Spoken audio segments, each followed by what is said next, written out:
everyone, and welcome back to the Bitter Geeks Podcast. This week, as you guys have been, if you guys have been listening to our previous podcast, we've been trying to do our own commentaries of the DCEU films to kind of catch up before Wonder Woman 84 is released and before the Snyder Cut is released. Excuse me. So we were going to do them in the order that they were released after Aquaman. So we did Aquaman. We were going to do Shazam next, but then I really, not that I don't want to watch Shazam, but I really just wanted to get to Birds of Prey already. So I was talking to the group chat, and I'm just like, do we all just want to do Birds of Prey? And then it was a unanimous yes. So that's what we're doing. So we're doing Birds of Prey. All right, and then of course you guys have been listening to the podcast. We have some very familiar faces here. But yeah, I'm pretty much ready to start the movie whenever you guys are. Yeah, just count us down and I will press play. Okay. All right. So for anyone at home listening, I'm synced up at the very first second of the movie. So I'll do a countdown, and then we'll go ahead and start. So in 3, 2, 1. Okay. So we got the WB logo.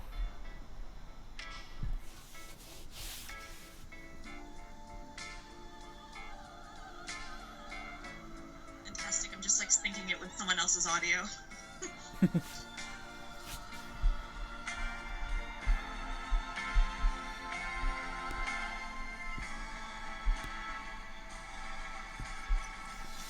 I love that. I love this intro.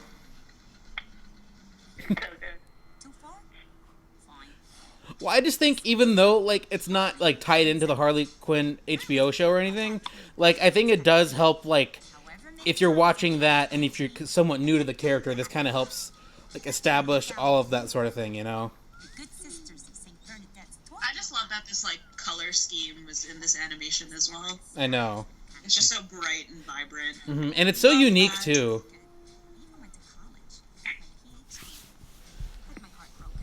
Listen, guys, this is all you needed.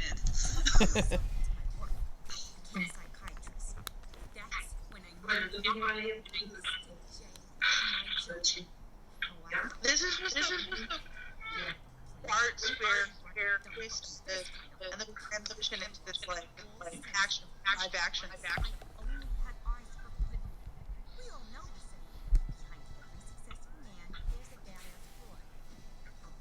I know some people complained about this being Harley's movie more than other characters, but like in the context, I don't mind it.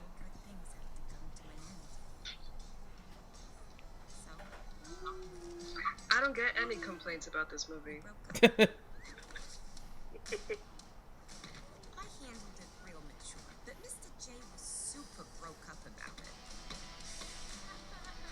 Also, this movie's soundtrack is like the best of the DCEU. The soundtrack is fire. Like, gave me the space to really reflect on the mistakes of my past. I had to find a new identity. A new I love that tattoo gun thing too, because like Margot would like tattoo It wasn't easy. the Suicide Squad stars. Oh, I know. Possibility of new love.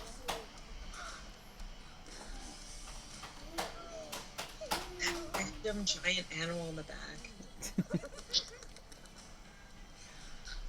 Here's the thing about new love. You have to feed it. It's funny, the first time watching, I totally didn't even notice that was the guy.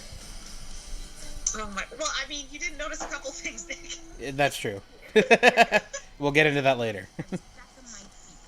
I have the Funko Pop of this look for Harley, and this is her looks in this movie, like the costume design choice, like it's all fantastic. Yeah. And in comparison to the things we're seeing from her from the new Suicide Squad, this is 10 times better. Mm-hmm. I agree. It was time for Gotham to meet the new Harley Quinn. Because it's fun, it's Doja vibrant, Cat. and it's Doja Cat is coming. Oh, this is so sad. I swear. here. Can you guys hear me? Yes. Wait, can you guys hear me? Yes, we can hear you all. Okay. Okay, I think. Hello, Roman. I know. Did I know if one of my earphones is working or not?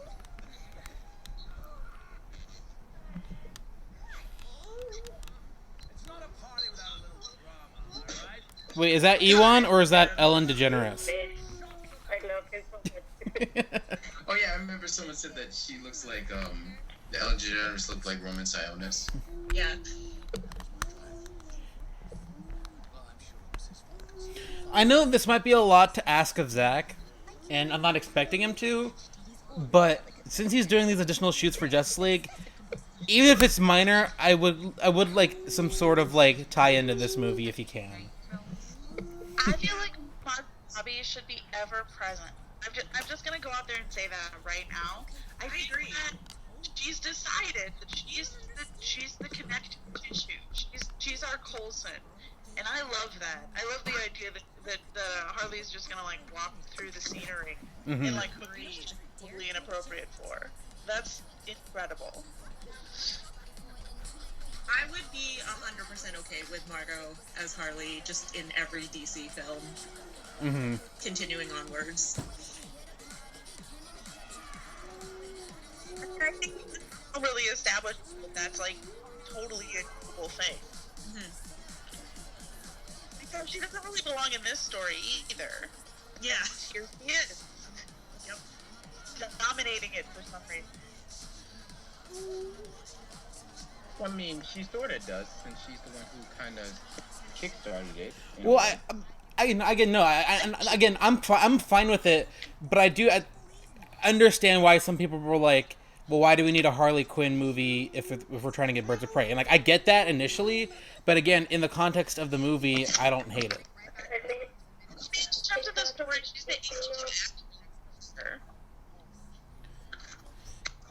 It's also this thing of Margot using her privilege to get this movie made. Yeah, exactly. Of course, it has to be the protagonist, but she brought all these women with her, Yep. and she gave us one of the best movies of the DCU. Yep. Oh yeah. So the complaints are just dumb. I love that. I love that zoom in because it's so like so comical, like without being that funny. I know. Like it's not trying to be funny, but it's funny. Yep.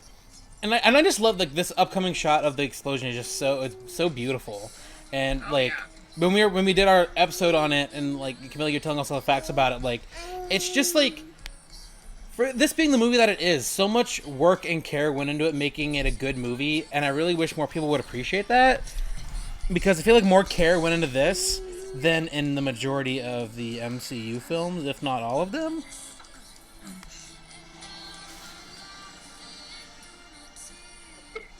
Oh, sorry.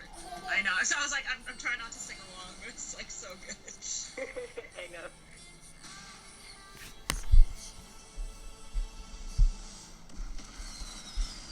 Oof.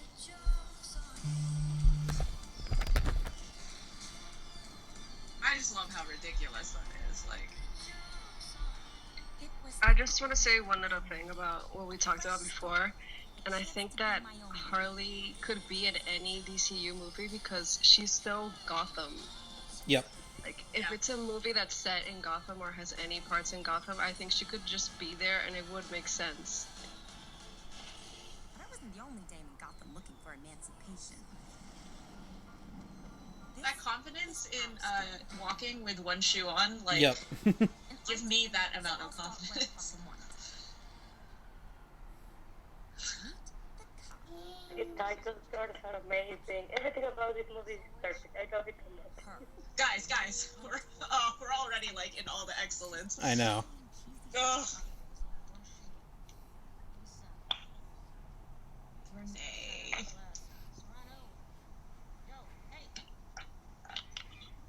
Is it wrong to say that I feel like I still feel like Renee Montoya was probably one of my favorite characters in this movie. There's Yeah, she's nothing great. wrong about that, Al.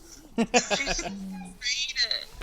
But I guess it's because like I like her aesthetic as, like her being like the '80s cop movie character. Yeah. Plus, I like her accent. She has such a specific voice in this film. Yep. Yeah. Man, this fucking scene. Sorry. Just FYI for people listening, this is going to be a very hard movie to dash to go through clean. Oh yeah, this fight scene is so good. I love this fight scene. And the fact that Kathy said that The this initial was, reaction now. the fact that Kathy said that this is a one shot. I mean, it's incredible. The fact that like the lighting crew also has to just change the lighting, like that's Yeah. I know, that's crazy. The fact that it's just a lighting change when it looks so distinct, like it just looks like and that there's that quick transition between them that couldn't be done in any other way, but I'm still like, absolutely they weren't in the same room. Yeah, I know, right? Like, when Kathy revealed that on Twitter, I was like, are you kidding me? Like, I know we talked about it last time, but even just watching it now, Oh wait, did you guys not know it was all like one shot? I knew that. It looked like one shot, but I was like, it could have not been one shot. Like, it was very Yeah. smooth. Yeah. Yeah, that's like one take.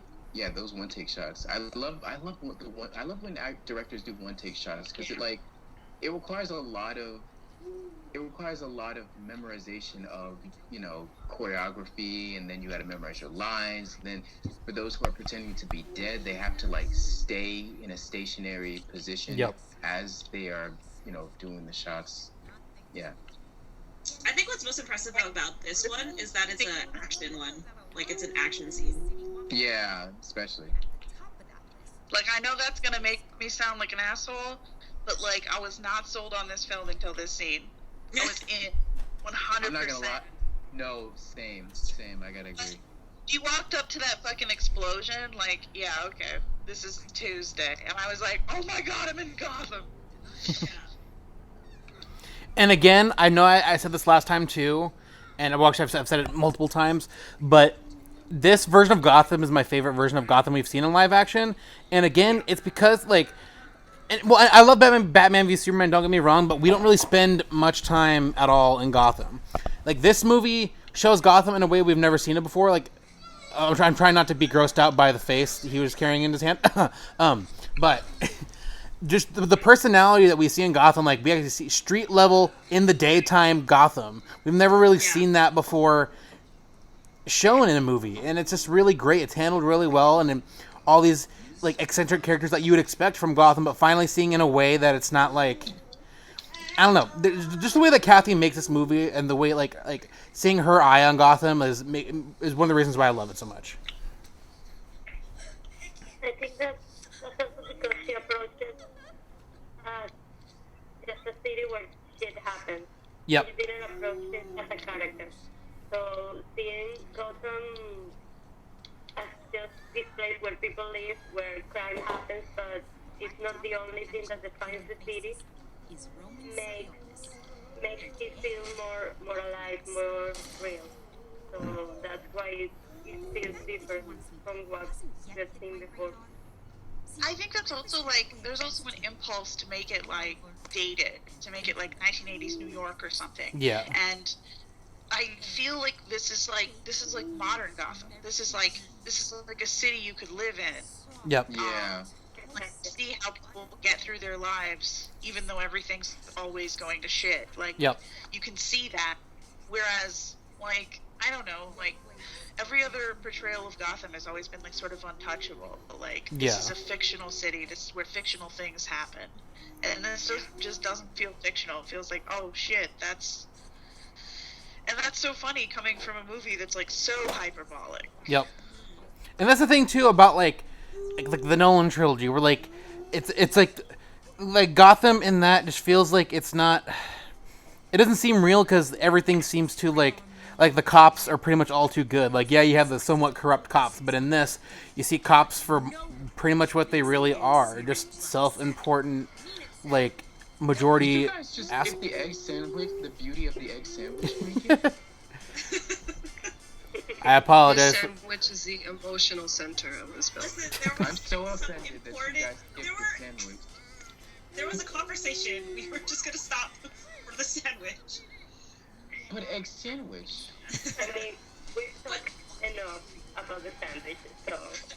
But I think even to bring that though is like that scene also does make this like I know say it just like it grounds this so much because like you Yep. think of like if you live in a big city or not like there's always like these small kind of like food places that you go to and like kind of out of the way or whatever and you just love them for that reason like that is very much like like there's a place down the street that I'll go to as opposed to going to like a chain restaurant or whatever. Yeah. Literally everyone can relate to this. Everyone has exactly. their sandwich. Yeah. That's why in the theater, I remember when I watched this, everyone gasped. Everyone, like, Oh yeah. sandwich fell. It was a moment. Oh my God, I love this. I love all this grievance stuff. So. I love how tenacious, like, Renee is here. Also, I love, like, I totally, I feel stupid now for the whole forgetting initially that was the guy that was fed. But yeah, just the animation style of like little intro cards, like, and I know a lot of people don't like the theatrical cut of Suicide Squad, but I do love that little bit of like tie into Suicide Squad where it's similar, but it's different. Yeah. But having the little character intros, I like it a lot. And then we're gonna get through this. Tragedy struck. Is this one fucking off that for this one? Honestly, though, like, this is such a mood, though. Like, if you, like, get something that you really want to eat and someone knocks it out of your hand before you Yeah, can I eat it, cried. like, I would be upset. I'm not gonna lie, I cried a little. No, you think I'm joking, but I will literally admit I cried a little when that happened. Because I had that happen to me before. Yeah. That's just awful. That's why the sandwich thing is perfect. Yeah. Fine. It was dumb luck. But still, that felt pretty great. I haven't watched this in a while. It's kind of nice to be watching it. It is. Oh my God, you were talking about the animations and stuff. One of my favorite, like, little on-screen animations is about to happen. It's the question marks. Yeah, no. Because then when the camera zooms out, the question marks are still there, like...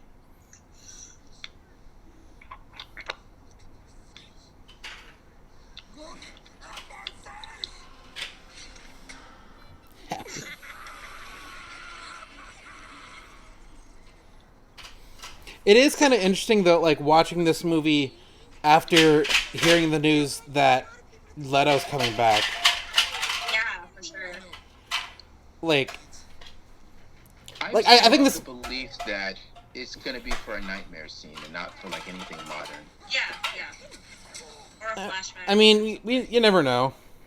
I don't have any expectations either way. But I just do think it's interesting because, like, I still don't think this movie needs Joker to be in this movie other than what they You just guys, showed. It's my wife. You guys, it's my wife. She's gone. Yeah. I love that too. She just, like, drops him. I know. Parlay? Harley? Yeah.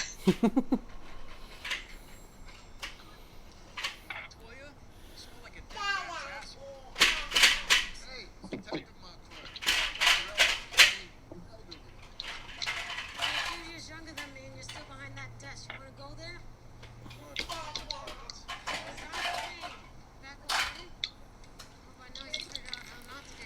I think the people who have issues with the Cassandra Cain thing is fair.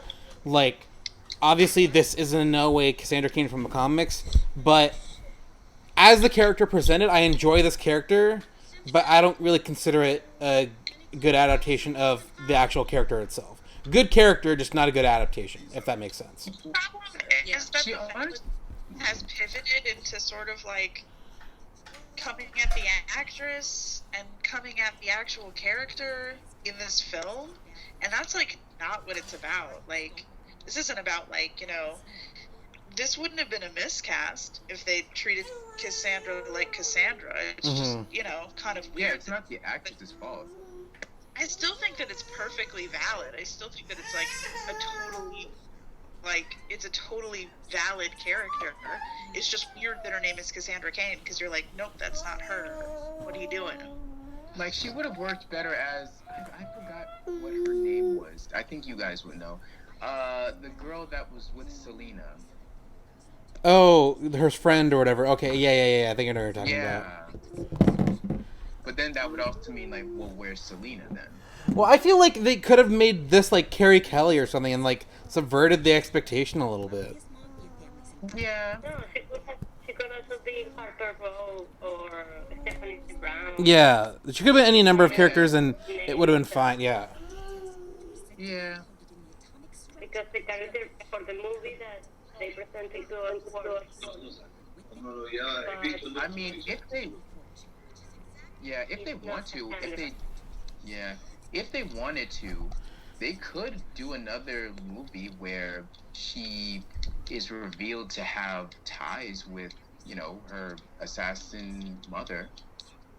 Like in another, like, Birds of Prey sequel. Yeah.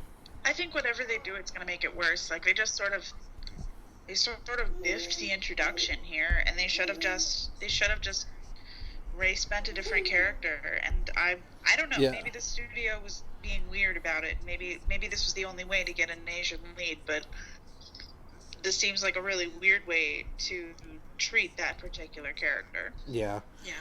Again, I love the character as presented, but yeah, my feelings on it are still just like not a good adaptation of the character from the comics, but not a bad character that was given. So. Yes. Yeah. Everyone, look at the hot lesbians. I was like, we are skirting over this entire I know. situation. That's the thing that sucks about commentaries. I love them.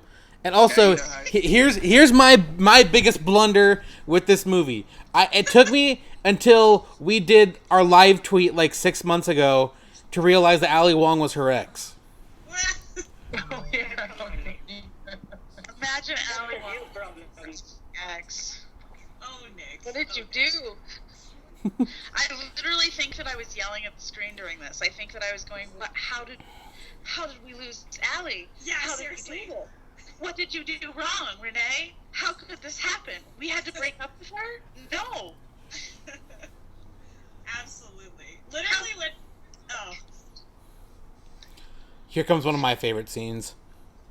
Honestly, just Ali Wong being in this movie and not knowing she was in this movie, and then she was Renee's ex, I was like, wow.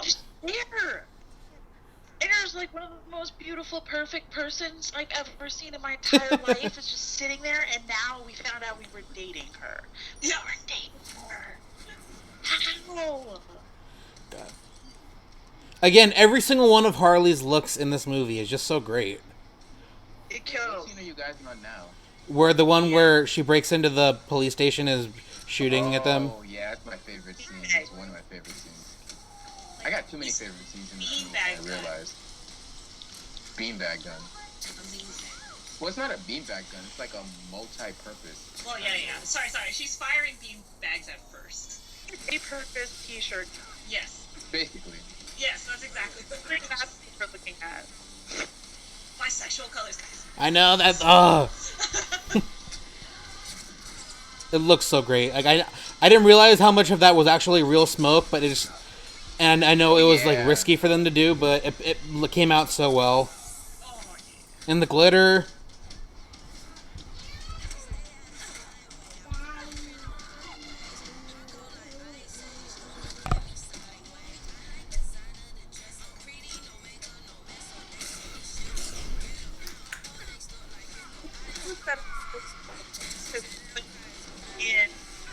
I mean, I think in general, not just the movement, like an art called Burlesque that was like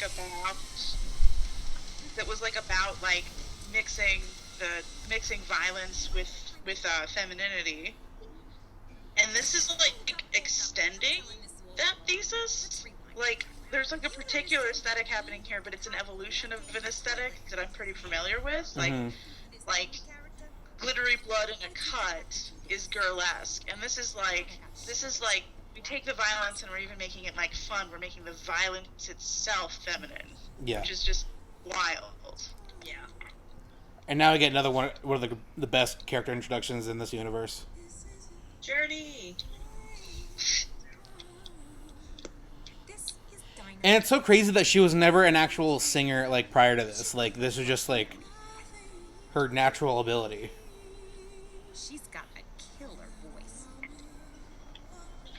But there was some other shit going down that night. I love Journey even more in this role after watching her in Lovecraft. She's just so good. I love Roman's gloves have his initials on them. I know. He's just seriously one of the best villains in the universe, I think. And Ewan portrays him so well. Like this scene starts off like sort of like a soft, sort of like a little like murmuring pathetic. Mm-hmm. And by the end of it, it's just like screaming pathetic. No. It's like pathetic at the top of your lungs. It's pathetic on volume 15. Yeah. And it just ramps it up so slowly that like you're like, oh, he can't go up another level. And then he does. Worse. And then he does. Like 1 minute it's like, oh, I'm just being who I am, and then all of a sudden it's like, she's a child. I know.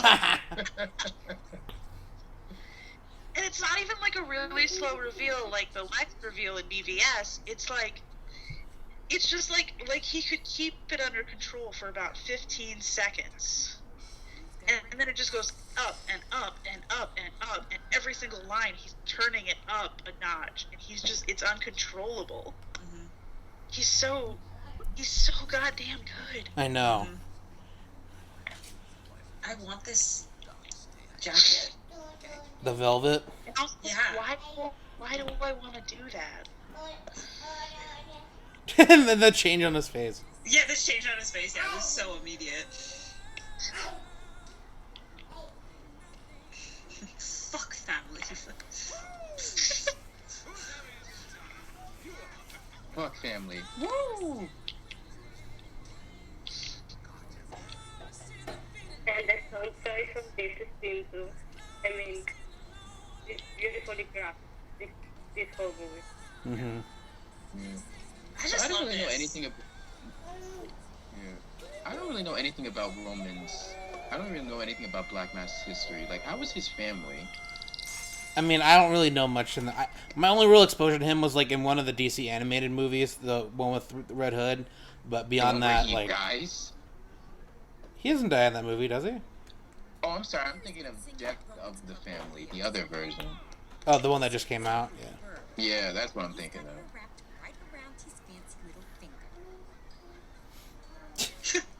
Mersinger Gurgu. That is so sexy. And also trash. It's a very specific aesthetic. I don't know why, but there's something about Harley's outfit here that reminds me of Taylor Swift, and I don't know what it is. It's the stars. Yeah, it's the stars. Can you imagine if Taylor Swift? No, never mind. Never mind. Okay, Al. Oh my god, yes! That was like one of my favorite songs. There's like squeegees in there. I know.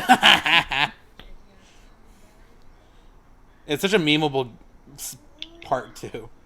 I just feel that in my essence, because I feel like when I join conversations, that's kind of like the attitude I come into conversations with. It's like there's like a specific flavor of pure girl creepin'. Yeah, exactly.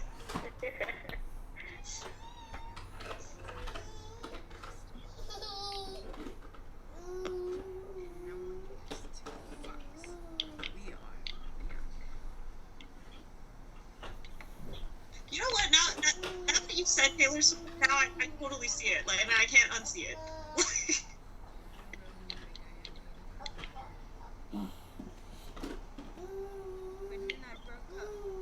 God, the eyebrow. Mm-hmm. I love how much Margot loves playing Harley. Yeah. Yeah. It's so apparent and it's so nice to see. She gets to do so many different notes here. She gets to do things that they just don't let actresses do. Yep. Like, all of her physical comedy is so underrated. It is. All of like she's allowed to be a creep. She's allowed to be a bitch. She's allowed to be annoying. She's allowed to do things that we just don't let female characters do, especially not at the center of the film. Mm-hmm. You know, and we don't really Yeah, exactly. a lot of punishing her for those things. Like, we punish her for what she's actually guilty of instead of punishing her because she's shrill.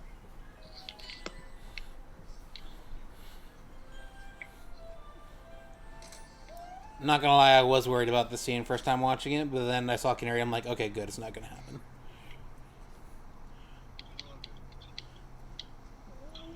I love that, like, not that I love that, like, what's happening, but it is just, like, you as an audience have that worry, and then, like, a beat later, like, Dinah comes out, and you're like, oh, okay, we're gonna be okay. Also, can I just say Dinah's look here with her jean vest and the gold pants is just...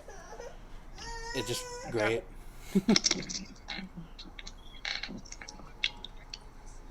I love this fight scene so much. It's one of my favorites. Mm-hmm. It's just such a Canary fight too. Like how much they make her use her legs when she how much she kicks. It's just, like so essential Canary too. It's just the physicality of it too. Like it's not even just like the acting performance. It's also the physicality that I think is what makes Journey such a great Dinah. That line is so ADR. Like, no wonder no one likes you.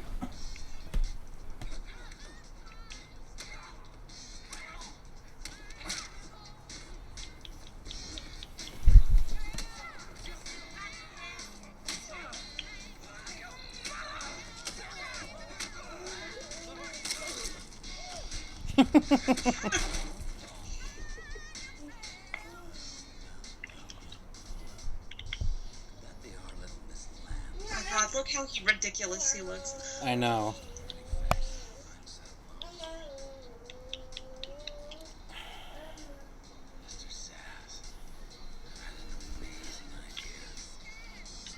Okay, honestly, this scene made me, like, that scene with Roman and Zaz, like, that automatically told me, oh yeah, these two. I can't, that is like... These two are touching butts. Yeah,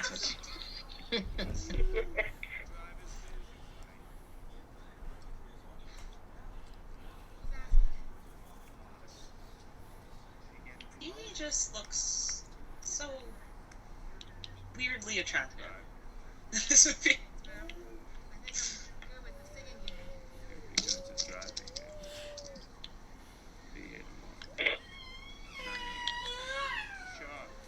So that's how Canary got herself a job driving around Gotham's newest godfather. A position, I might add, that wouldn't have been vacant without the help of yours truly. I helped while I was drunk. Again, shots like this, like showing Gotham and the people in it in a way that they're not all criminals. Like they're just people in a city, like real people. Look, there's one of the anus shots. Oh, I just caught that. You said anus shot? Yeah, there's a sign that said anus. Wait, I like love an every actual anus? No. No, not an actual anus, Al. It was the word anus. In a minute.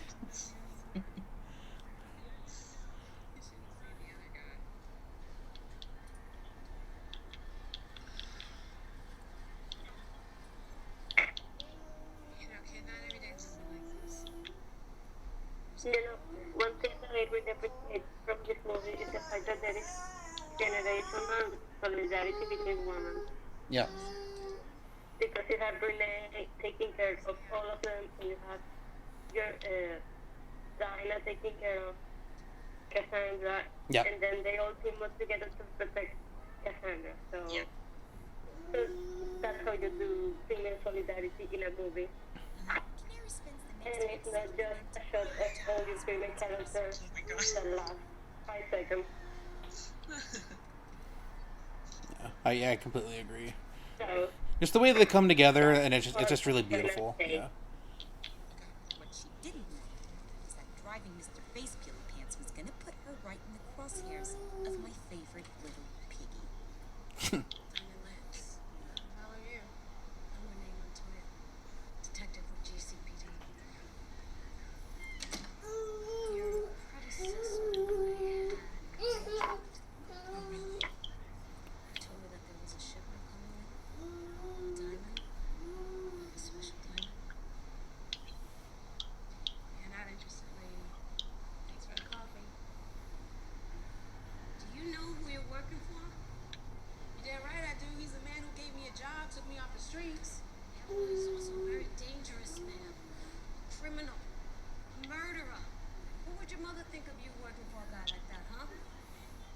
You have the same power she had. I think it's so cool that they actually acknowledge that her mom was Black Canary before her. Back in the day, she Wait, Nick, shh, hold on. I gotta hear this. I'm sorry, Nick, but I gotta hear this. kind of woman who lived everyone else's lives before her own. And when she was found dead in the streets, where the fuck were you and your boys and women? Now you wanna come and knock on my door and ask me to help you out? And make the same mistake she did? Yeah. Good luck with that. I'm sorry for your loss. For the record, never helping a white watch. I love that That's scene such a every good time. scene. It It's such was. a good scene. And what I like about that scene the most is how it rings true, not only to her character, but to just the struggle in general. Because Renee Montoya says, if that was my beat, that would have never happened on my watch. But the problem with that is, it really wouldn't have mattered regardless, because she's just one cop in a broken system of oppression and Yep. and death against people of minorities. And her mom was a victim of that. So even if Renee Montoya said, if it was my beat, that would have happened on my watch, it still would have happened regardless, because she can't change an entire corrupt system by herself. And yeah, it just, that scene hits me hard every time. It's a really good scene. Yeah.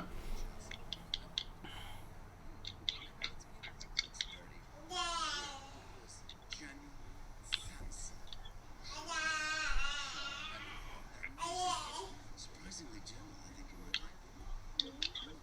They boil the heads of their enemies. The jealousy coming from Zaz. I love him so much. I Like, don't know that's what my blood buddy, not yours. Gosh.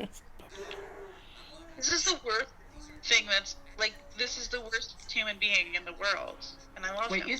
isn't he like that one dude? What do you call those people who God, I remember someone called Roman Sionis on, I think, Twitter or Tumblr. He's that person who takes things from other people's cultures. I forgot what you call them. There's like a lot of words for that. Yeah, it's just like what are you searching for? No, I know what you're talking about. I think I know what post you're talking about, but I can't remember what word that post used. Yeah, I know what you're talking about. He's a white man. He's a white man. Like, That's true. Perfect analogy. I literally was like biting my tongue. I was like, a white person? I was just like, I was gonna say magpie. I am obsessed with this song. this is a good song. Yeah, I'm Every so- song that's gonna play, I'm gonna be like, this is a good song.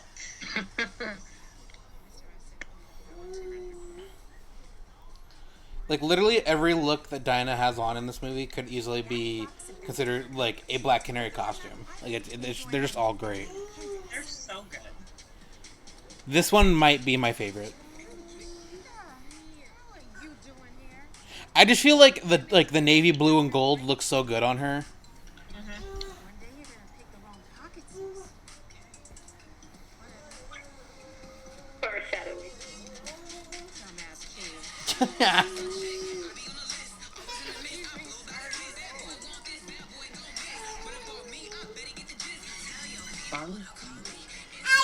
Dating.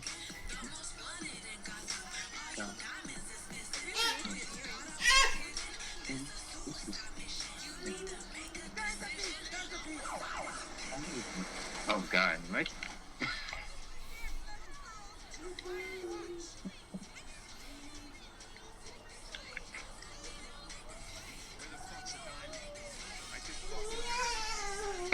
The realization. I know.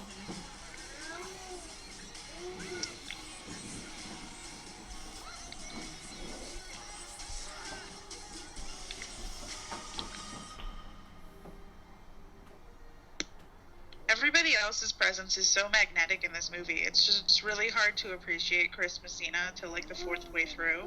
Mm-hmm. I'm still being like, oh shit, he's acting in this scene, huh? But he was standing next to Jeremy, so I don't know what to tell you.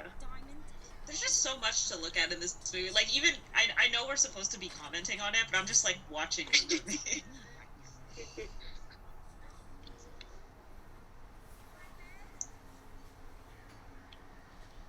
I love the chaos of the timeline of this movie.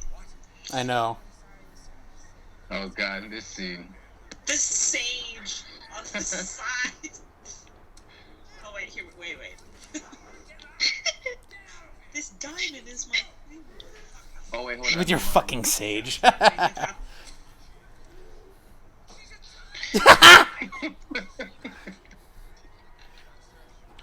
He is so damn good in this movie. Like, it makes me sad that they killed him off, but also the way they kill him off is so great too. This diamond is my face. Seriously, if he took a shot for every time he says fuck in this movie, we'd all become alcoholics. I just feel like he didn't have to go this hard. He really didn't, but he did. And I'm so thankful for it. He could have done 50% of this, and we would have applauded it. This is beyond above and beyond the Call of Duty. I know. He went off the wall. Look at those guys. Two guys being dudes. Yeah. There's two dudes being guys. You know, I sometimes comfort my dude by being like 2 inches away from his face. Just friends being friends. Oh, here comes my favorite. Like, the list of grievances against him are so fucking funny. Oh, yeah. Called him Queef Richards. Queef Richards. That's a fucking great. Voted for Bernie.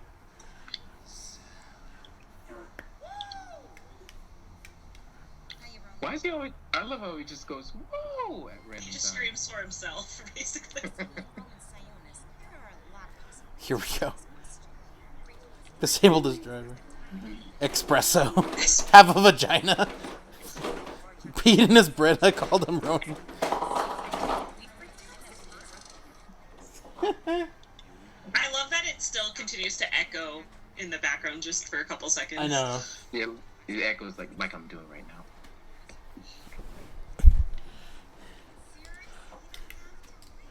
I love how this movie does such a good job of like subverting the genre, but also fitting so well within the genre. Yeah, it's really by someone who loves the genre, but like is projecting a lot of things that are like dumb and toxic about it. Yep. I just love how well Harley knows how to like talk down Sionis. Yep.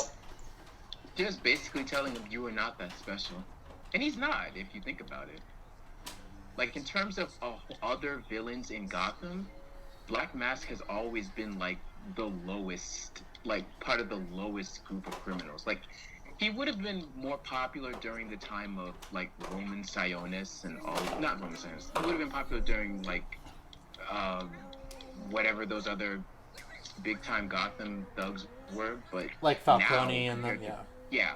But now compared to Joker, Penguin, Riddler, Two-Face, he is like nearly forgettable. I like how ridiculous this small bowl of popcorn is. What the fuck? Like that, he didn't get his live action debut with Batman. Instead, he got it with Harley Quinn. So it truly isn't that big of a deal. Pretty much. Finder of lost things / life coach. Like Joker's laughing at him. Haha, you didn't get your debut with Batman. It's funny because actually I don't think in this universe he ever was going to, but I think that adds so much more to the character that makes it funny. Like Batman doesn't even care about him. Yeah. Like, how can you be so low tier that even Batfleck does not care about you? But I know I'm kind of bringing this up again, but it is still so funny, like, watching this movie now knowing that Batfleck and Leto are coming back, and it's just like obviously they were never going to come back for this movie, either of them, but still just, like, really makes me think, like, and we'll be grateful that the universe is still expanding in ways that are making it interesting, but also just, like, it makes me really happy. Yeah. Okay, I'm not gonna lie to you guys. This scene kind of took me out for a second. I don't know. I feel like it's in line with, like, her hallucination in Suicide Squad to me, so it doesn't bother me. Wait, what triggered the hallucination? Wasn't she hit? She's Roman hitting Harley. Honestly, as a fan of Moulin Rouge, it's just fun to hear this song and Ewan being there. Mm-hmm. Yeah, it's like mocking the situation, like, in a metatextual way, and I think that's really super clever. Yeah. I Well, love not like a bunch of other things. I love in an interview where he said something like, "This song just keeps following me around." Yeah. I honestly wish that, like, this is the kind of, like, if we could have turned down the volume on the Deadpool stuff a little bit and made, like, I don't know, like, if there were, like, the Deadpool that exists, and then there were, like, a version of Deadpool that I could buy, like this. Yeah. Where, like, you know, the meta stuff is there, the fourth wall breaking is there, but, like, it's not as proud of itself as it could possibly be. It's not, like, impressed with itself.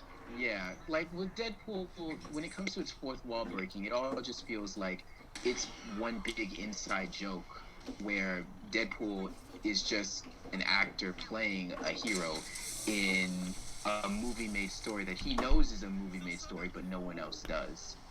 Whereas with Harley Quinn, she accepts that she's in this world and that, you know, we are from the outside looking in, and she's like our guide through this world as she's telling us the story of it. Yeah. Whereas Deadpool is trying desperately to try and make us, you know, realize that this is all stupid.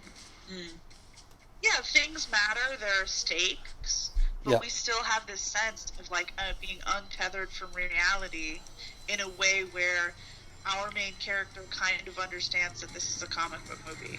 And I think that's way more interesting than just being like, you know, ha ha ha, the fourth wall's just gone. Yeah. Like, well, I mean, you could do that, but I don't think it takes any skill to pull off. Whereas this is just, you think about it for like 24 hours and you're like, oh shit. Yep. I love how exasperated she is about the sprinklers. I know. She's like, well, of course the sprinklers are on. This is not the way I wanted to enter this scene. Yeah. You killed my chinchilla.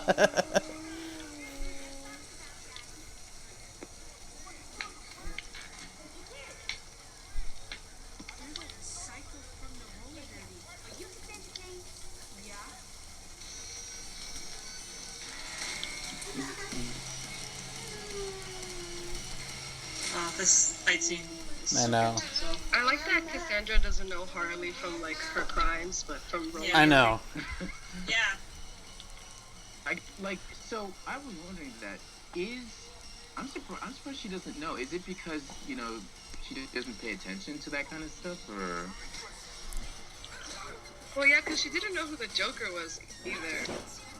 It's still crime. It's still something that might be somewhat insulated, especially from younger people. Younger people don't. I mean, I work with a 20-year-old person who like doesn't know about like all of the local crime in Minnesota.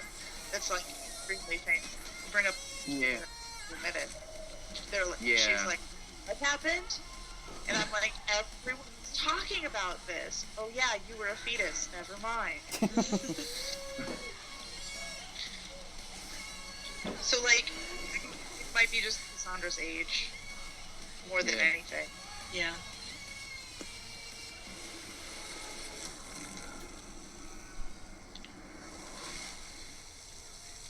I love how specifically, like, in all of these Harley fight scenes, how much she uses, like, other people's momentum to take them down. Like, it's very specific. It's a lot of grappling and a lot of, like, sort of amateur jujitsu mixed with a little bit of, I guess you could say Krav Maga and some Aikido here and there. Sure. I know. I was like, so she's using her momentum, and Al's just like, yeah, so it's like these types of fighting styles. I'm like, that makes sense. Sure. Same. Absolutely, I agree with you. Yes. Yeah, pretty much. Oh, another funny scene. Also, this scene coming up with the cocaine is so funny. Oh, brilliant.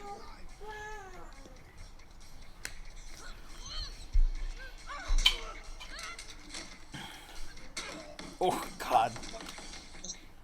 I just don't like how exaggerated each of her movements has to be in order for these shots to be comical. Yeah. She's doing what's natural.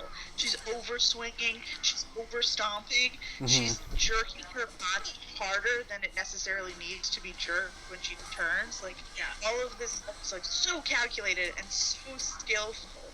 It's like there's like some fucking like Charlie Chaplin shit happening here that just goes super underappreciated. Charlie Chaplin?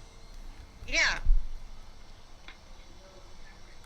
Here like we in go. terms of physical comedy. Okay, I have to now look up who Charlie Chaplin is. What? Really? Oh, that guy. Okay, yeah, now I know who it is. I forgot who he was for like a quick second. Yeah, Charlie Chaplin, Buster Keaton, like that. I mean, like that's kind of a lost art. Like people don't really appreciate that anymore. And I think that this performance is very much grounded in that kind of physical comedy. Like It's physical comedy that isn't like too slapstick. It's physical comedy that like actually works. It isn't just like, oh, ha ha ha ha, isn't this funny, guys? You know.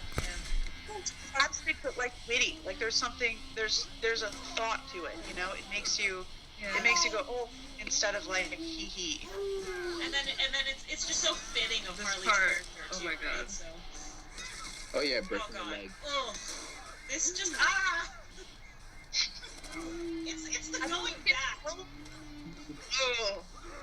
It's breaking it back. And this song is really perfect for this scene too. It really is. I just forgot, like, I watch a lot of like violent or like gruesome stuff, but like watching her break it back. Like when we watched it in theaters, I was like, "Oh, that was just I felt that one." Like, all the breaking bones in this movie upset me so much.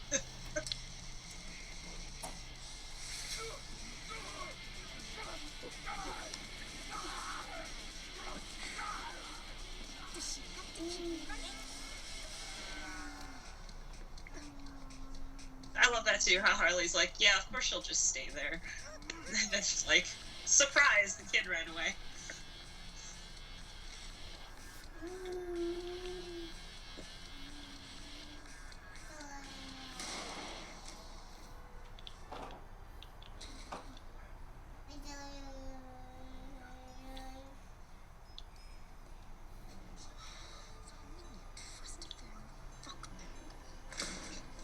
Trustafarian. You! Step away from the kid. Drop it! The phone? Sure. So good. imagine if she missed? The minivan.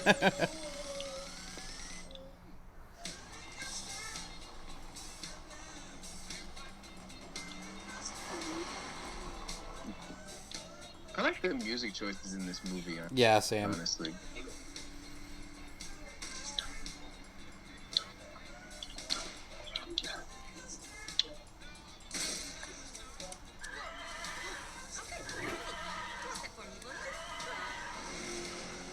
Yeah, I forgot.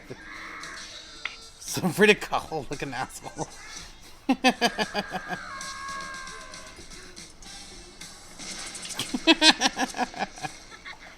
So funny.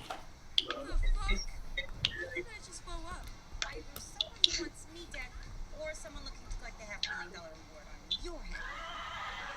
$500,000? Yeah. Do I look like I'm worth $500,000? Not really. You've got the wrong kid. Now uncuff me. Sure. Seems like you need a diamond. What diamond?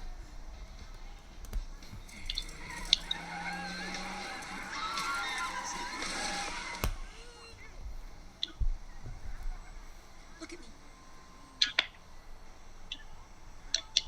What? Nothing about no diamond? The inflection in your voice, the way you can't hold eye contact, and the fact you're a filthy little thief all suggest you do. Now you can give it to me, or I can give you. See, it's this scenes that make me remember that Harley is still technically a bad guy. I mean, the Because movie if you does a good job of take the showing you, wishes- like, while she does some things that are okay, she's never morally good. Yeah. If anything, she's just trying to survive, and it's not necessarily her trying to do the right thing. Oh, there's another anus shot. Wait, what? An anus shot? Again, Al, not an actual anus. Wait, what do you guys mean by anus shot? Literally, the word anus. Yeah, I know what the word anus is, but like, isn't it? No, literally, the word, it's in the shot. The word anus is in the shot. Oh, the word anus. I thought she meant like a literal anus. No, I told you this earlier. I can hear you guys. I just heard the word anus. I'm like, what? You just have some selective hearing, because I clearly said it wasn't an actual anus and explained what it was. I get that a lot for some. I get that a lot. People always say that to me. You have selective hearing.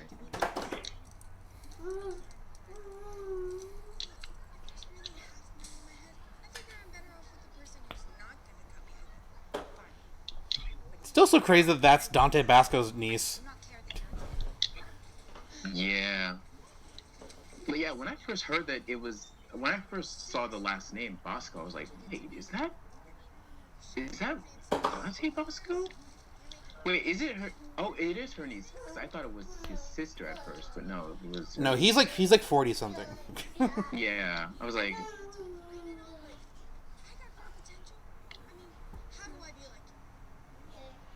Except for the crazy part, but other than that, Number one, no one is like that. If you want to know, come close.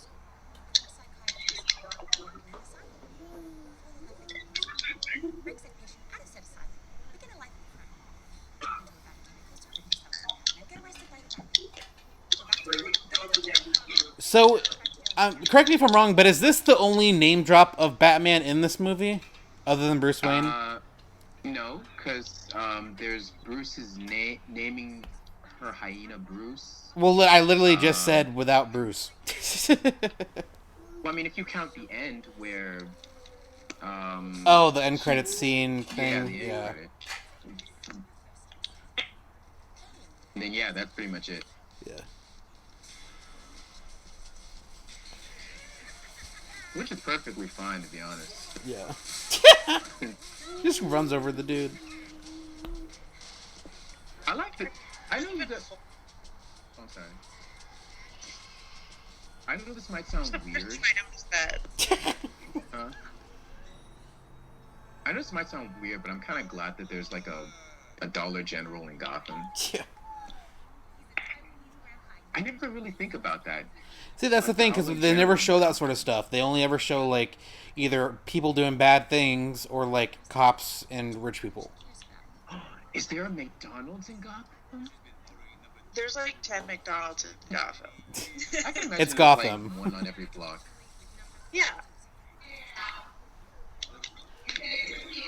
There's probably only like 2 Starbucks though. You know, like 2 Starbucks.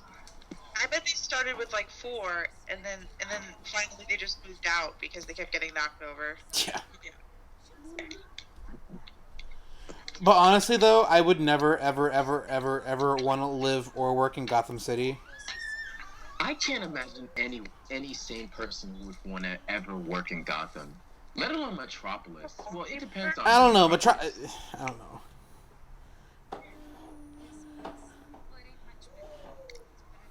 Like, Metropolis is more like aliens keep coming there. Gotham's more like crazy criminals. Where does Wonder Woman live? I think it's better. If something happens in Metropolis and you're there that day, you're more than likely going to die. Something happens in Gotham and you're there that day, you're gonna be like scared and afraid, and like maybe 10 people will die. Like, that's the problem, is we're talking about high stakes versus like just rampant crime. Yeah, but I don't know who I don't know who I would be more afraid of, like the chances of like the Joker trying to kill me, or chances of like the alien invasion happening once every few months.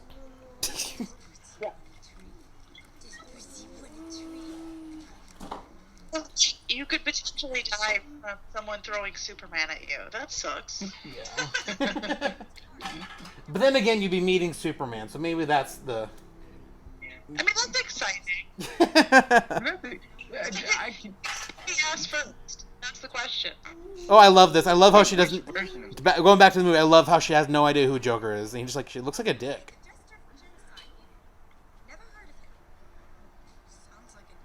The look on Harley's face. He's just right. So. Oh, did Camilla just go?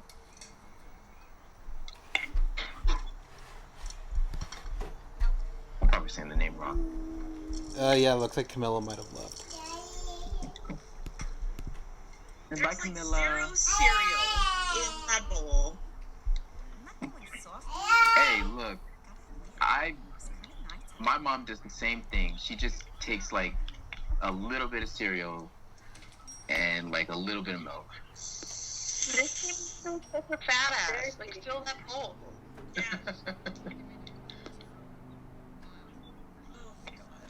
Fucking idiot. God, she's so serious here too. I know, what a moron. The makeup though, like, what the What is going on with her makeup? I don't know. Wait, what are we talking about? Her makeup? Because Her makeup. Yes, her makeup. Helena watched YouTube videos and was like, had no idea. Oh, yeah. We need to continue the highlighting lesson, because something went wrong. I have Amber knows. We have a whole headcanon. Yeah, we do. One day she comes home to find her whole family in the living room. Anyone and everyone with Bertinelli blood is there. Oh, and that's Stefano Galante, the guy making the play for the Bertinelli turf and fortune.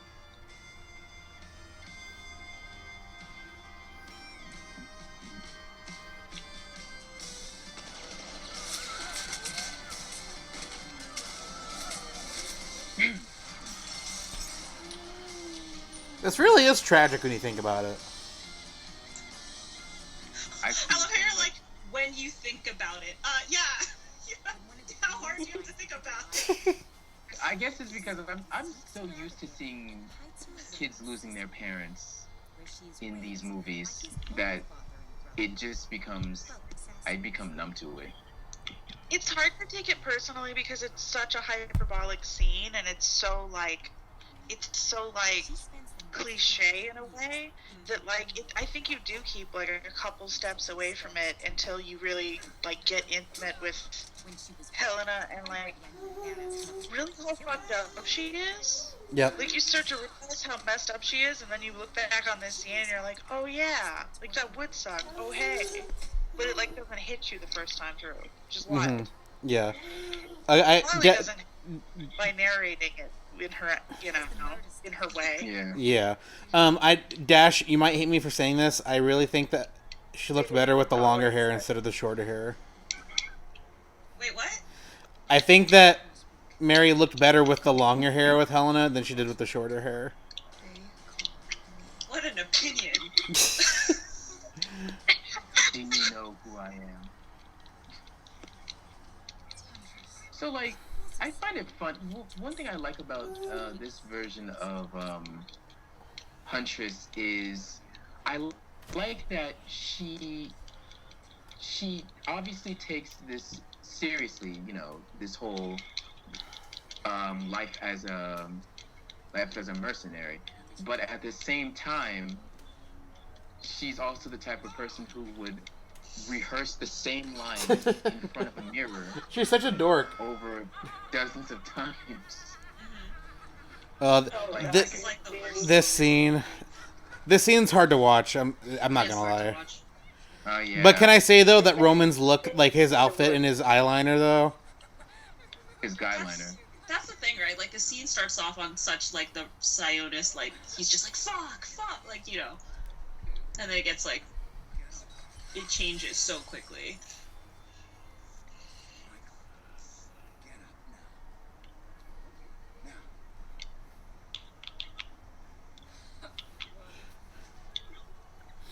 I remember when we did the live tweet, I was saying how dark this scene was, and some random dude commented like, "Oh, you must not know what dark is," or something stupid like that. And I'm just like, "What are you talking about?" I feel like when people see the problem with that is I guess what I get from that is there are different kinds of dark when it comes to dark themes. There are dark themes that are dark physically, like it looks dark. And then there are dark things that hit a more personal level. And I feel like this scene is definitely more personal because it's something that happens in real life, It's not like, some gory murder that, not everyone sees every day. But, a scene like this where a powerful man forces someone weaker than them to do something against their will, that's very rooted in reality.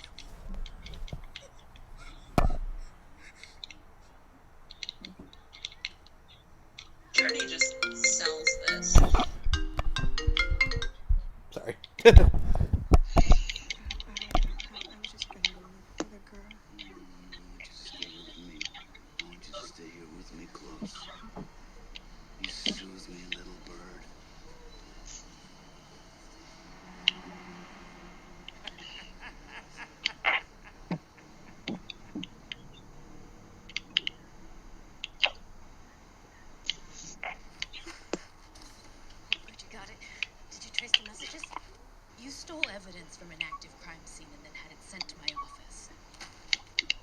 These glasses, such a power move because I know.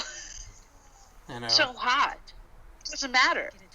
She could be wearing a beaver on her face, and I'd be like, oh my god, Allie, hi. What are you doing? You're so right. It's like, why did we break up? What did we do? What did we do? We do, and how can we make it right? How? Fix it. Look at her beautiful, beautiful mouth. She's perfect.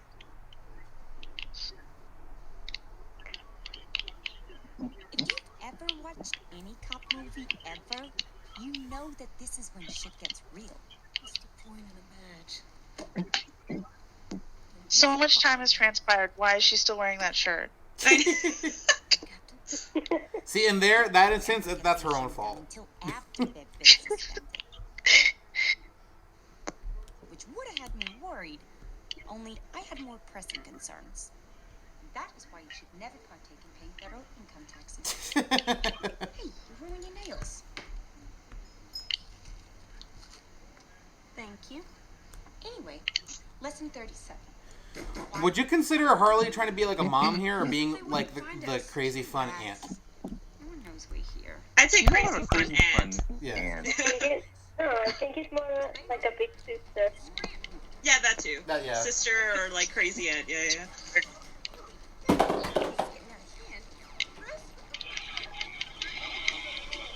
We gotta say sister because we know that she would 100% leave Cassandra holding the bag. Yeah.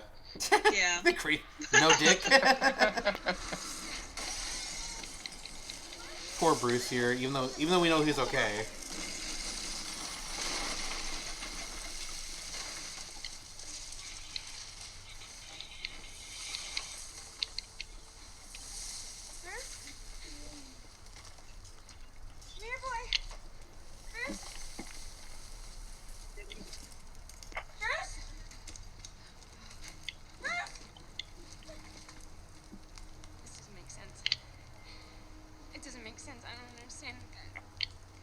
No one knew we were here. No one knew we were here except... Doc? Doc? Where is he? Doc? I can't find Bruce. I can't find him.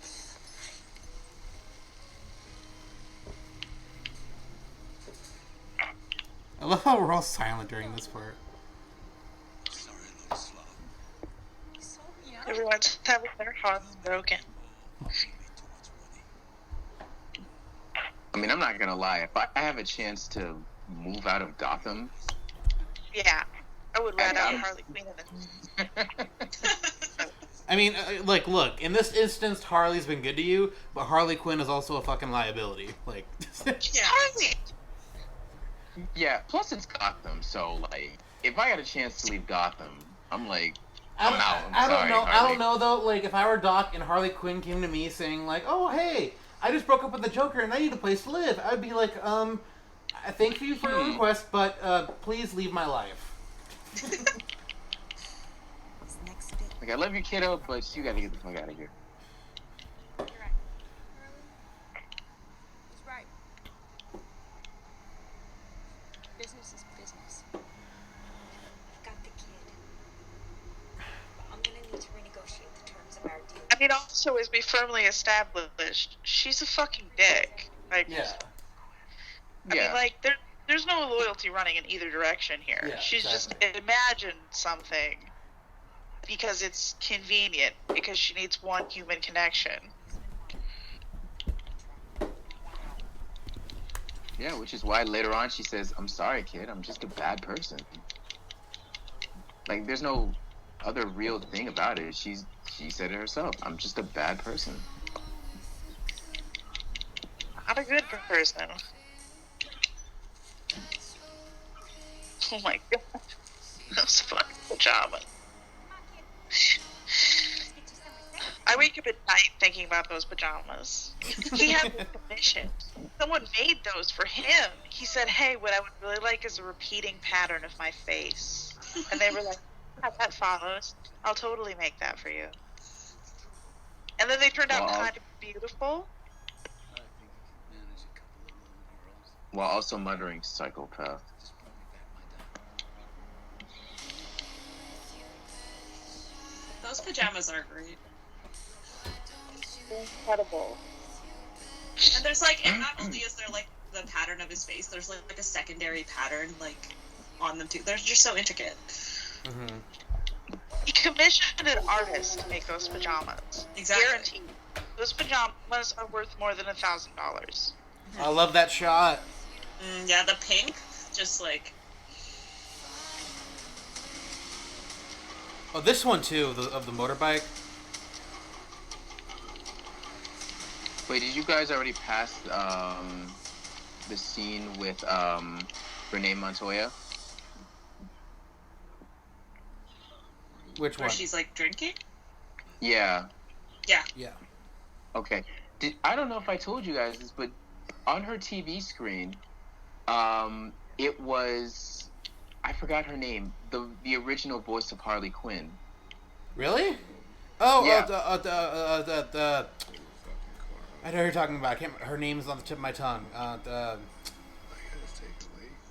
Yeah, the one for the animated series. Yeah. Yeah, she was on Renee's TV playing a jester, which was the inspiration for her character Harley Quinn. That's cool. Yeah, that was an interesting detail I saw the second time I watched it. God, his face on the... Tearing it up. He is just... He is like the biggest narcissist, but it's so funny. Like, you really feel his sense of being betrayed. Like, oh. And also, can I just say, his mask is actually fantastic, too. Yeah. Yeah. It's like... I'm glad it wasn't... Serious. They did not... I'm glad it wasn't... Yeah. I'm glad it wasn't melted on his face, like in the comics. That's some silly shit.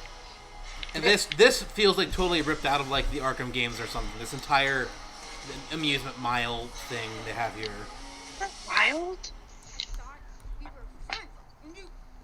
I just think of like 10 different comics. Yep. Like it's like the thing is that like whenever you see stuff like this, you always see people come back with at it like these people aren't like real comic book fans, and I'm like, you like literally have never read a comic in your life. Like I can right now, I just figured it out because like you just exposed yourself. There's nothing that's more true to the comics than this fucking amusement mile. It's amazing. Mm-hmm.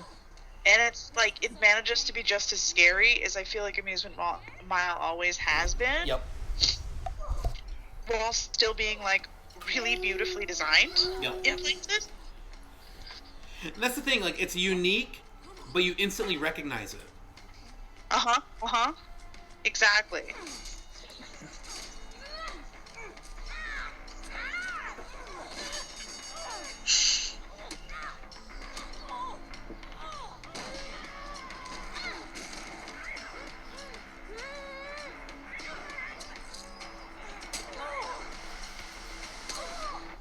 So interesting. Right in the tit. So interesting about Renee Montoya's fighting style. Interesting because she uses a mix of...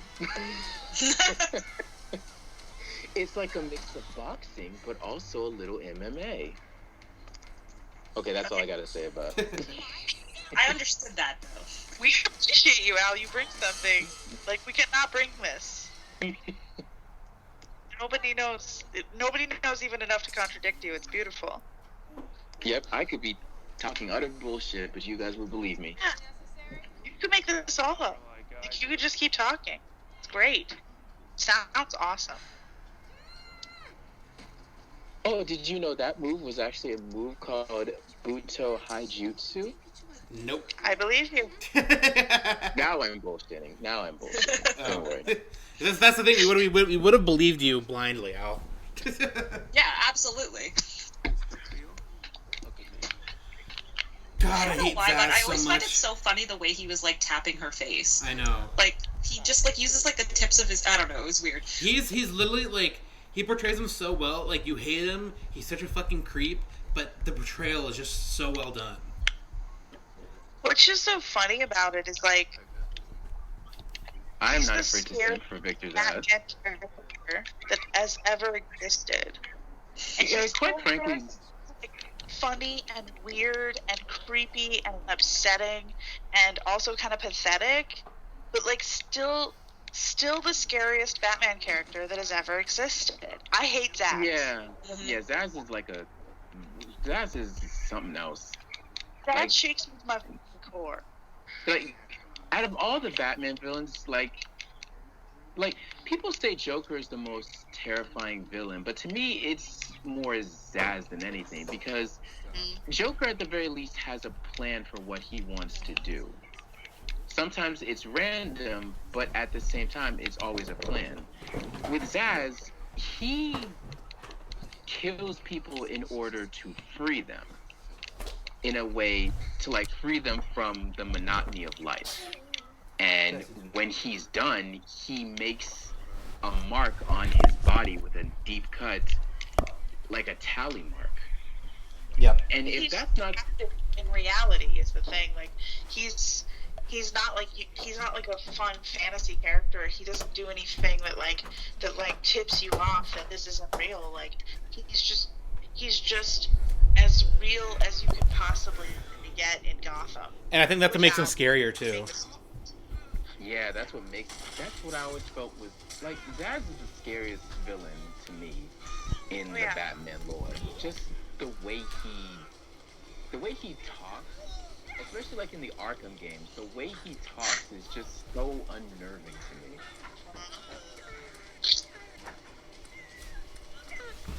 Straight up old-fashioned psychopath.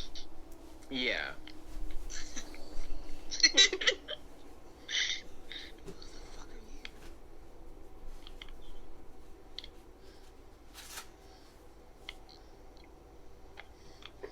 I love this. Harley's like, okay, I'm back.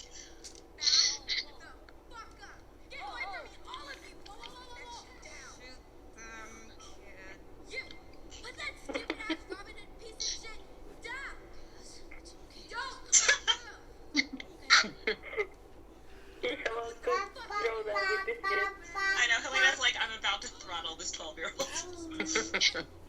I know.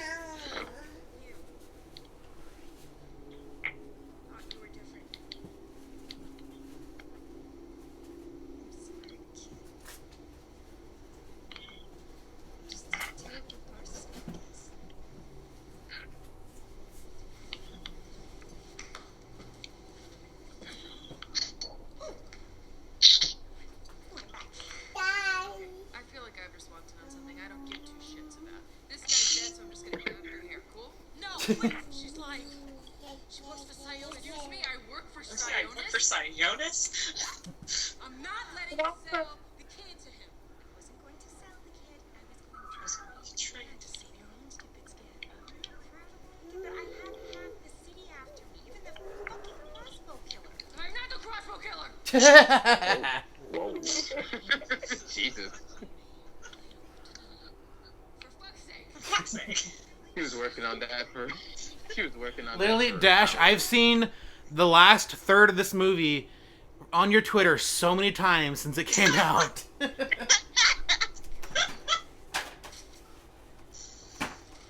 I literally have seen Helena Bertinelli's face on my Twitter feed to the point where I can literally memorize the exact scene from each picture.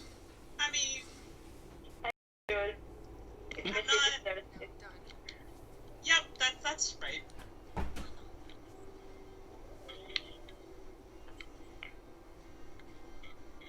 So if you don't mind, I'm How do you like her with longer hair? Sorry, I'm just...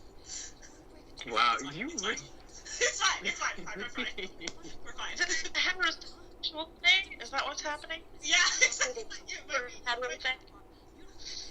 Like, look, there's nothing wrong with the short hair, but at the same time, it's a preference. Okay. You know? It's a preference.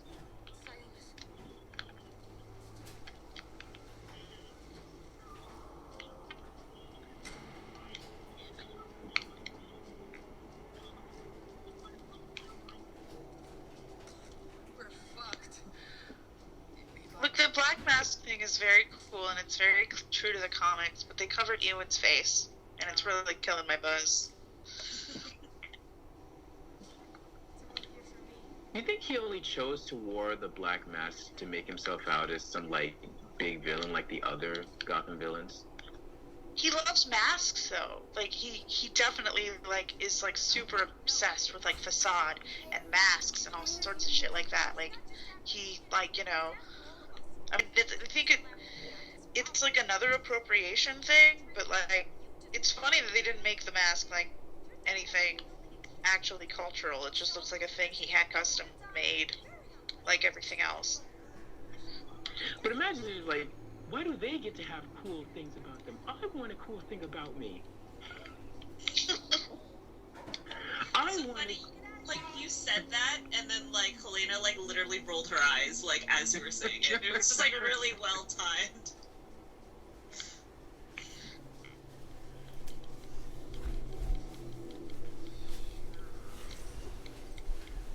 We're gonna need some serious footwork. it's not that Harley is ever for 1 second a bird of prey. Like, let's be real about this.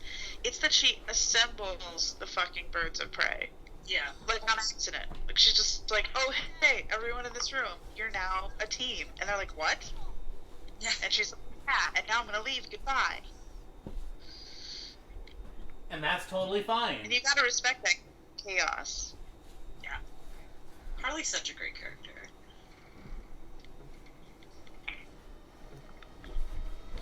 Now I'm gonna be disappointed when she's not in, like, every movie. I'm disappointed that Suicide Squad is happening with guns. Oh my god, that picture. That is the ugliest thing I've ever seen. Literally, it is. Like the problem with it is that, you know, the other Suicide Squad, it had like some interest. It had like purple highlight colors. It felt neon. It felt stylistic. But this one, it just looks like something from. It just looks like something, some fiery stuff from an edgy white boy. That sounds right. That is an accurate description. That is exactly what's happening. Yep. Basically. What? Gotta take care of the girls. Isn't this fun? It's just like a sleepover. We should order pizza. Hey, Cosmos. Harley. Okay, yeah. Hey, nice. What the hell is up with this bow and arrow shit? It's not a fucking bow and arrow, it's a crossbow. I'm not 12. She's got range issues. I don't have range issues! Psychologically speaking. I love this. Oh, man. Look, there are some alternate takes of this shot that should have been in the movie. I still have that one screenshot of like I forgot which one it was, but it was like this funny ass screenshot of that exact scene.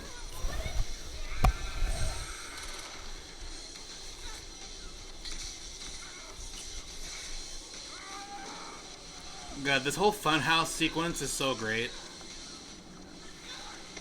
And this is the way she just stabs him on her way down. Jesus. There is a lot going on right now for me. Like, I just...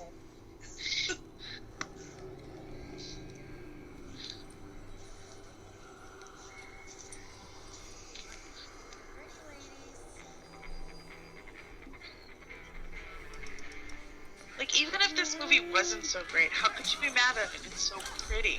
I know. Like, this is why I took my most visual film friend to this movie, and I was like so annoyed when she didn't have a good time because she clearly just has like the worst taste. I didn't know it before I watched the movie, and then afterwards she was like, "That was fine," and I was like, "Oh, you have terrible taste." Okay, that sucks because she's like an artist and shit, but like clearly something's wrong because this is like this movie is visually just. I mean, stunning feels like the wrong word because it's so busy. But everything that's happening is just luscious. It's, yeah.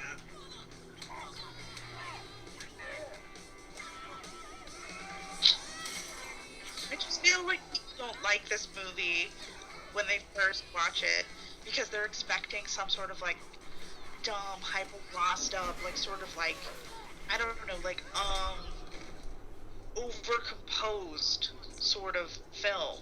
And what we're looking here is like very like raw, very earnest, very like, you know, artistic in a way that these movies are not allowed to be. Like, I shit you not, every time I watch this movie I'm just like, how did they get away with this? No, seriously, there's a lot of things that happen in this movie that just, yeah. Yeah. Okay, that's the picture. That's like the best. I love that shot. I love Harley in the background. Like the mediator. Yeah. Also, like, Dinah's already leading. Like, she's already just sort of like organizing everybody and sorting everybody, and she's just gonna grow into that role. And then one day she's gonna lead the Justice League, and it's gonna be beautiful, and her and Clark are gonna be besties, and I have plans. That sounds fantastic. I can't see her and Clark being besties though. Oh my god. Can you imagine her and Henry in a scene together? You meant the character Clark. I thought, yeah. No, I still can't see it. I don't know. I can't. They are though. Yeah, I know. They're deeply. Yeah, it's just maybe it's, well, you know what? You know why I say that? It's because like my only exposure of Dinah and Clark being in the same scene was Injustice, and that was not a good scene. No. Like mid-90s comic wise, they adore each other. Like they have a better friendship than Diana and him. Yeah. They're and also closer. Bruce sometimes. Well, his well, relationship. Do we call Bruce a friendship? Yeah. That's the thing. His relationship with Bruce is not healthy. No. Like Dinah is one of his only healthy friends. Like that's a person who actually like is interested in him and challenges him and wants to work with him and is supportive. I really don't know if I'll be able to like handle Journey and Henry in a scene together. Like will my brain explode? I don't know. Why? It'd be like if Amy was in it too. Like I don't know. Like the way that Henry would just slide under her like a buttress of support and just lift up whatever performance she feels like giving that day. Like, yes. And Journey would fucking take full advantage of that and just like fucking ham up the scene because she's incredible. Yes, I want that. Full of reflection, because that's what we deserve. What was that? It's a bulletproof lesbian in this movie. Oh yeah. Right? I was so mad. Oh, me too. After all this, we got all the way through this movie and you're gonna blow it on the last scene. I'm gonna kill you. Yep. The moment they showed her getting shot, I was like, ah! Listen, that is like years and years of like, why do I have to keep watching this? Literally. I'm so angry. And then it was like, of course Harley's corset is bulletproof. Honestly, this is probably the best Canary Cry I've ever seen. Like, Same now. And I've only really seen the CW version of it. Which is like, yeah. I think this one just shows like the grand scale of it, because a lot of like the Canary Cries have been like, even in animated, it just kind of, it's very like focused. Yeah, it makes it seem like it wouldn't be like a useful skill. It feels like it's like your cooldown, and it's not a cooldown power. It's like her main power. But like at this point, it makes sense for this to be like a thing where she just uses it sparingly, so she doesn't have the endurance. And also, you're not supposed to blow the whole thing on one hit. Yeah.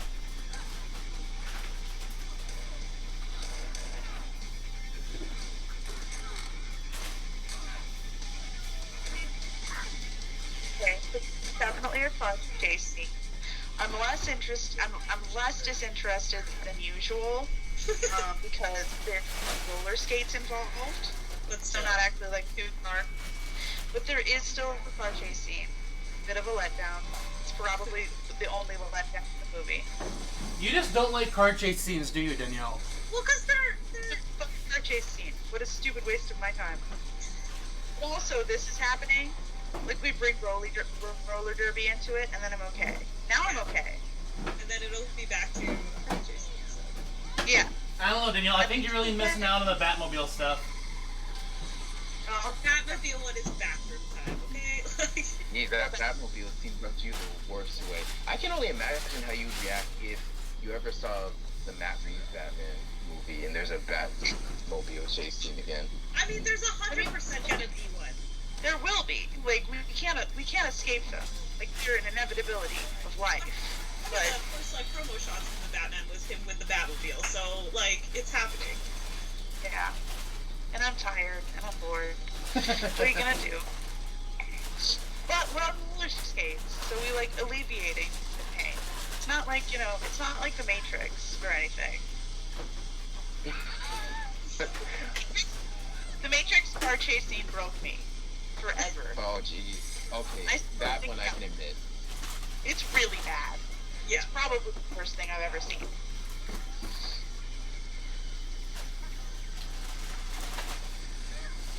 But look, also, the other thing is that this car chase scene is very brief. I think this has got to be at least a couple minutes shorter than the Batmobile chase. Oh, definitely. Definitely. The Batmobile chase is long. But it's good! And then there's like a slow-mo shot in the middle of it too, like... Yeah, like, what I really wanted was more time taken up. Thanks.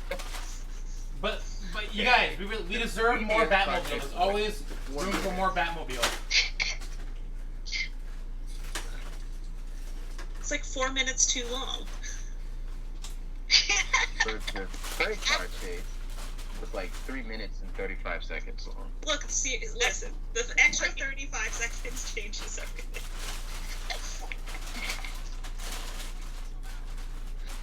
I really Again, roller skates. from standing on top of that crane to the Batmobile hitting Superman's shin. Because that's how I see the movie. Because that's how long it takes me to go to the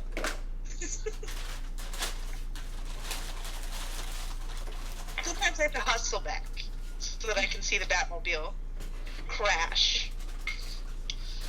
Against Superman's thick thigh. Yeah.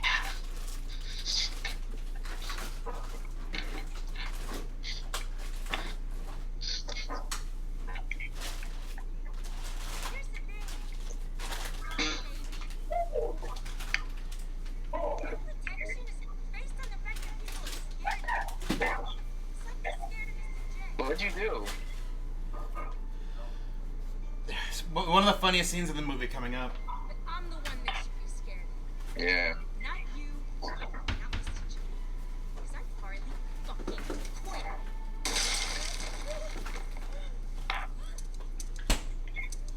Oh yeah, when I saw that, I was like, well, that was different. That was so embarrassing. Or was. You hate me? You're a fucking moron.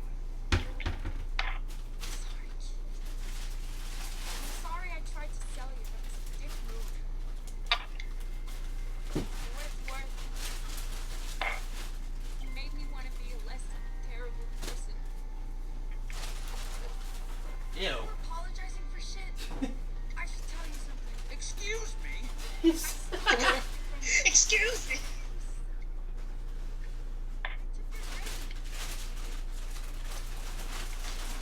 What a serve.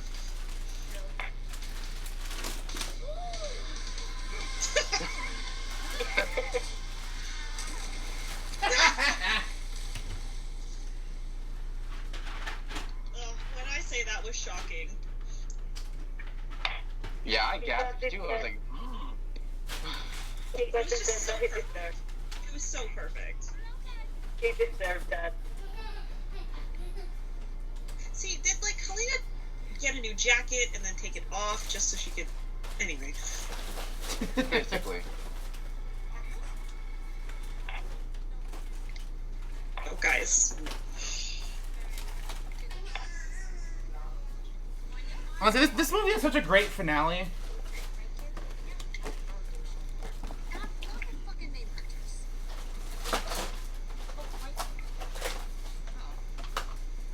I really like how we're able to kick so high in those tight pants. Yeah, that is cool. Yeah,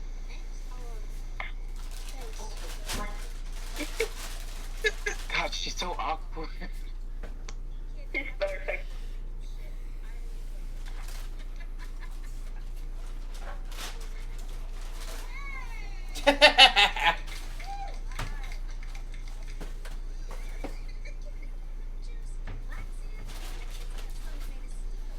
what?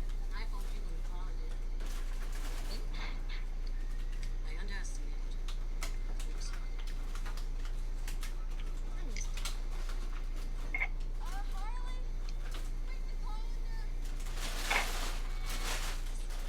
Have fun with that.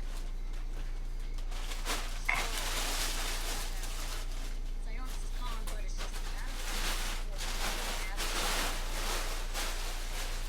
we gotta clean the city from the inside out. Does she always talk like the cop in about 80s? All right, not gonna lie, Fuck you. Mary Elizabeth Winstead looks really good right here. Thank you.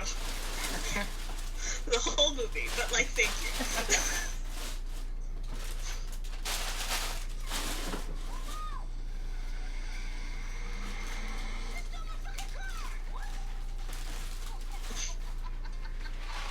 Yeah, it's my favorite music cue. Know what you're thinking. You become a dick after all that. But you heard what the cop said. Sionis is gone. Those guys?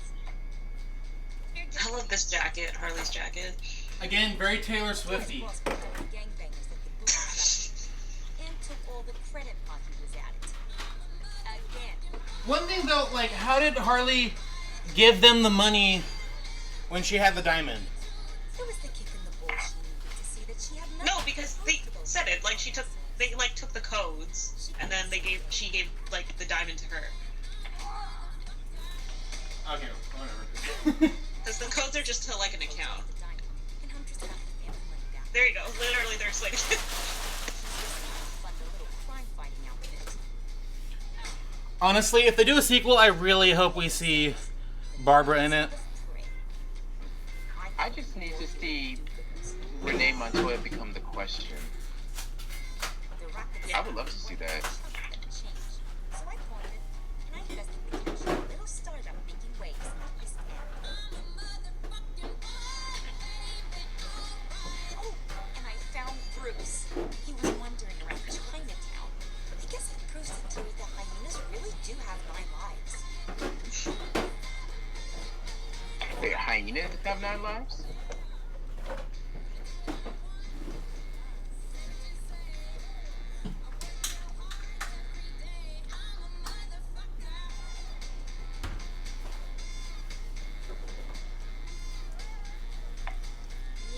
Yeah, I made the kid my princess.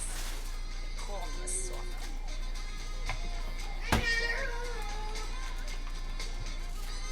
We're just like all watching those last I know. bits. This is a tough commentary. I know, like, 'cause I just want to watch it. So Such a great movie. Easily my favorite movie of the year. Too. Really. It's also because I haven't watched it in a while that I was just like, I don't know. I can just like watch it, but I have things to say instead of just being like, oh my god, look at him. yeah, exactly.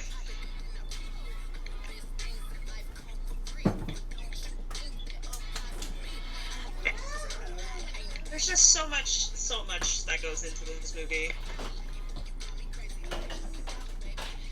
And what a final product. Yep. This is why, like, I'm so interested to see what Christina's gonna do. What we should end up when we do these movies is like you should just like you should get something out of it. You should also just like really just like a fabulous fucking time.